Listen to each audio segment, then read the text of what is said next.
So Elizabeth Warren just came out. Hi, I'm Adam Reese, and we haven't picked out a name for this show, but I'm the author of Coax the Game, the book up there. And this show is about uh, business and economics around uh, strength and conditioning gyms, personal training gyms, and how that's how the economy and the politics, because they are so entwined at this point that you can't walk away from it, and trying to get a handle on the future. And Elizabeth Warren just came out and said that these oil big shots executives are pulling in evil profits, and that they doubled their profit in the last year. And you know why this is going on? It's because their only outlook is profit. Now, the weird thing about that is that she is the one who wants everybody taxed, and at least with business, especially if it's in a free market where the prices can be, where the prices can be found, where there's true price discovery, and you get to choose what you're willing to pay for, and then the owner of that business has to adjust to what you're willing to pay for that product, and that happens repeatedly over millions and millions of transactions. And then that's how this hive mind figures the whole reason. Elizabeth Warren wants to come out and use the evil profit areas, because everybody has a profit and loss statement. Every single person. So, for instance, you just don't whether you're in business or not, you have a profit and loss statement. Now, think of this in terms of what you get paid at work, right? So you get a certain amount of money from your salary job, let's say, and whatever is left over after expenses, you call that savings. In business, you call it profit. They're the same definition. Profit is what is left over after expenses. Savings is what's left over after expenses. They're the same definition, but for some reason, one is virtuous and one is evil, but they're the same thing. When in reality, the profit and loss system is actually very efficient to make the business work in a way that it can produce a product and that you want, because if you don't want it, you won't pay for it, and they go out of business and they suffer the consequences, right? But if you do want it, then you decide on what the price is by what you're willing to pay for it. And if they're not making enough sales, they can adjust their price. It's not that hard. Price discovery is this wonderful thing, and there you go. You get business, right? We do this all the time. Now, the price gouging thing is the one that, well, for one, let's stick with the 2x profit. She tries to say that they're doubling their profits. This is just so silly to me, because did they double their profit, or did they double their revenue? Because there's plenty of ways to double your profit. The revenue is your top line. Gross profit is your amount that you spend, is the amount left over after the expenses that are tied to what it took to sell the item. And then net profit is your bottom line after all the expenses. So don't worry about gross profit for now. Revenue is top line, profit is bottom line. So if they doubled their bottom line profits, it means that they got way more efficient, they cut away the waste, and they stopped spending so much money to double their profit. Or did they double their revenue? In today's world, with inflation at 6.2% or 6.5% or whatever it came out last, regardless, there's going to be some level of inflation. Of course they doubled.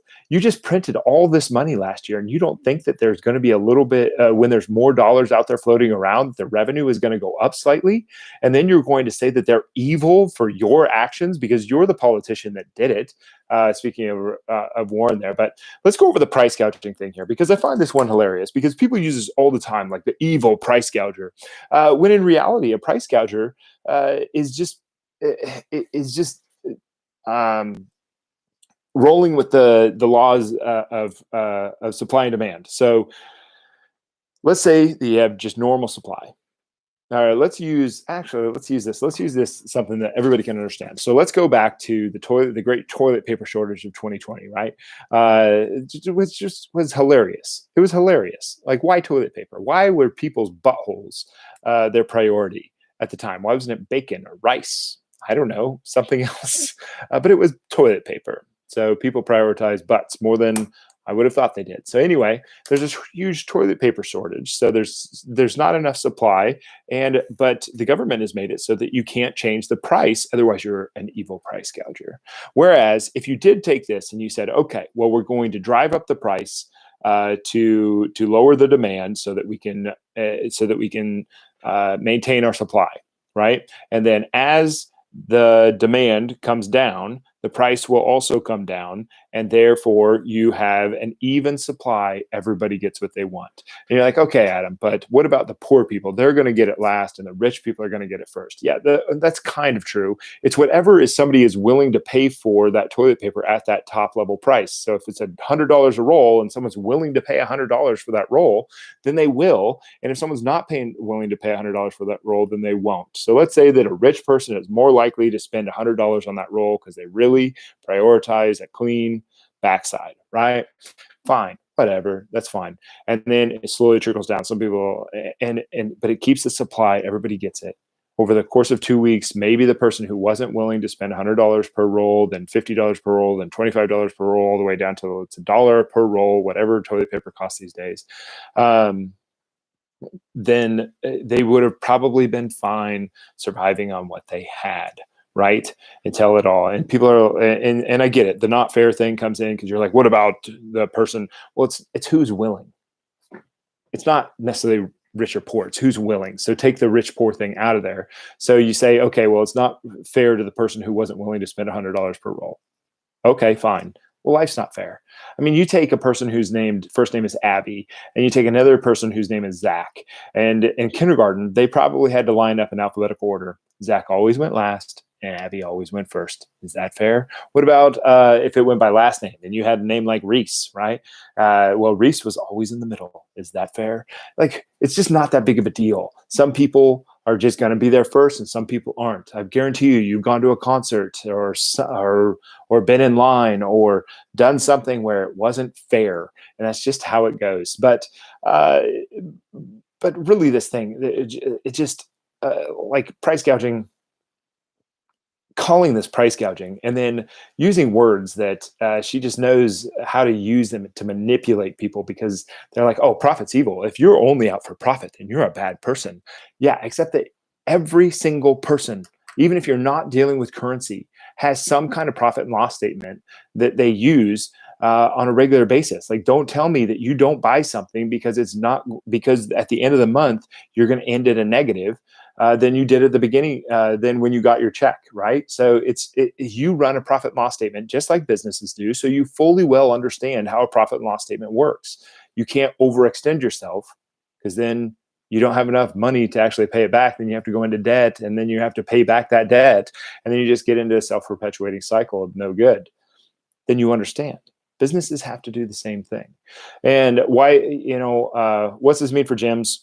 Well, I think that this could be the way that they're slowly drifting in this idea of price control. Price controls have been tried in a lot of different industries, and I would not be a bit surprised if they are applied to food, if they're not applied to the service industry. I have no doubt. I think that this could very well be a way that they bring in price controls, and price controls would affect gyms to an extreme degree. If we cannot move, if you're a high level gym like us, like personal training studios, individualized strength training program type gyms, and they come in and they try to say, this is what politicians always do. These politicians, that the only thing that they're truly good at is campaigning. All they're doing, all they've done their whole life is, well, maybe not all of them, but all they've really done is proven that they can campaign. But for some reason, they think that they know better than you do, you that has run your business for how long you've run your business, that they should be able to tell you what prices you can set and what you're worth and what your value in the marketplace is. Anyway, I think that the real lesson here is you know where your per session cost needs to be to not lose money. And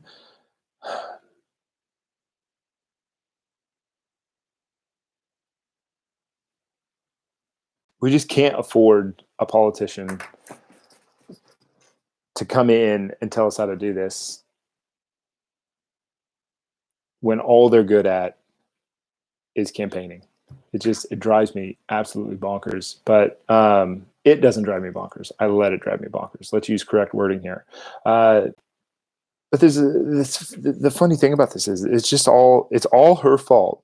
It's all the politician's fault. And then they want to come back and try to say that it's the business owner's fault. And those top level guys are probably not, like if this was a free market system, which it's not, maybe we could have a different discussion, but there is something to be had here.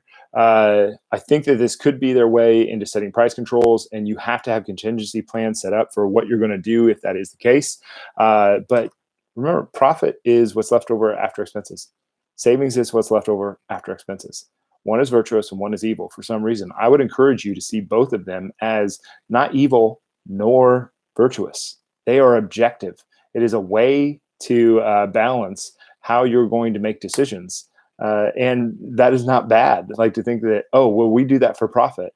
That's how you choose. Like if you make a great profit, well, if you're like, for instance, if your gross profit per labor dollar is at 3, that means that your staff is, and you have a business that is producing 3 times as much money as the money that they're being paid. That means that they all get a raise. That's a very good thing.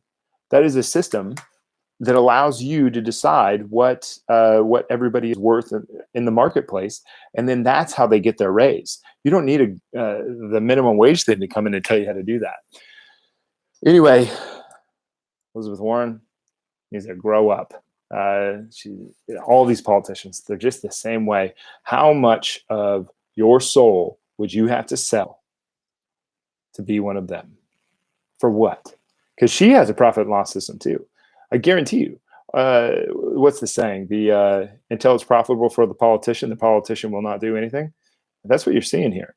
Like, maybe she's just not on a big enough take. I do not know. But anyway, if you'd like to learn more about me, you can grab that book, Cooks Again. I will put the link in the comments below. But like, comment, subscribe. And if you hate this video and you dislike it, let me know why in the comments. And if you subscribe, hit the little bell icon to the side so that you get a notification when we drop another video. Until next time, I'm Adam Reese.